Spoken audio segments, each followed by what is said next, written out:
नमस्कार दोस्तों, स्वागत है आपका सक्सेसफुल एकेडमी के यूट्यूब प्लेटफॉर्म में। और आज हम बात करेंगे यहाँ पर जो आपका यूपीपी चल रहा है। यूपीपी में जो महत्वपूर्ण क्वेश्चन है आपके पॉलिटी से आने वाले उन महत्वपूर्ण क्वेश्चनों के बारे में चर्चा करेंगे। तो देखिए, सबसे पहला क्वेश्चन है आपका, भारतीय संविधान के किस भाग को उसकी आत्मा की आख्या प्रदान की गई है। यहाँ पर चार ऑप्शन है। पहला कह रहा प्रस्तावना को कहा गया है, दूसरा कह रहा कि मौलिक अधिकारों को कहा गया है, सी है ऑप्शन राज्य के नीति निर्धारक तत्वों को कहा गया है, डी ऑप्शन है संविधान के सभी अनुच्छेद को। तो आपको बताना है यहाँ पर संविधान के किस भाग को आत्मा कहा गया है। तो आपको यहाँ पर देखिएगा कि पहला है ऑप्शन आपका सही है। प्रस्तावना को ही संविधान का क्या कहा गया है, आत्मा। संविधान की आत्मा किसे कहा गया है, प्रस्तावना को ही कहा गया है। अगला क्वेश्चन देखते हैं। अगला क्वेश्चन है, संविधान निर्माताओं ने किस पर विशेष ध्यान दिया था।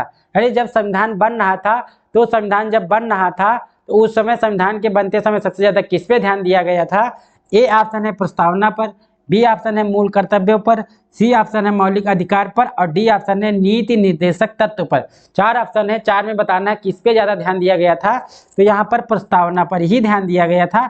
यानी प्रस्तावना क्या है, आपका संविधान का संक्षिप्त रूप है। अगर प्रस्तावना को अगर आपने पढ़ा है तो प्रस्तावना से ही आपका संविधान का सार समझ में आ जाता है कि संविधान में अंदर क्या है।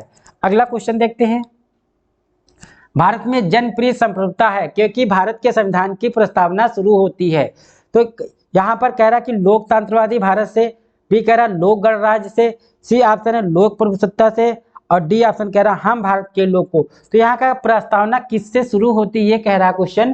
तो यहाँ पर प्रस्तावना में जो सबसे पहला शब्द है वो यूज किया गया हम भारत के लोग। तो यहाँ पर ऑप्शन क्या हो जाएगा, ऑप्शन आपका डी बिल्कुल सही है। अगला क्वेश्चन देखते हैं। अगला, भारत के गणतंत्र क्यों कहा गया है। भारत को गणतंत्र क्यों कहा गया है।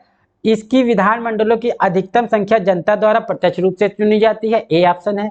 बी ऑप्शन कह रहा है यह राज्यों का एक संघ है।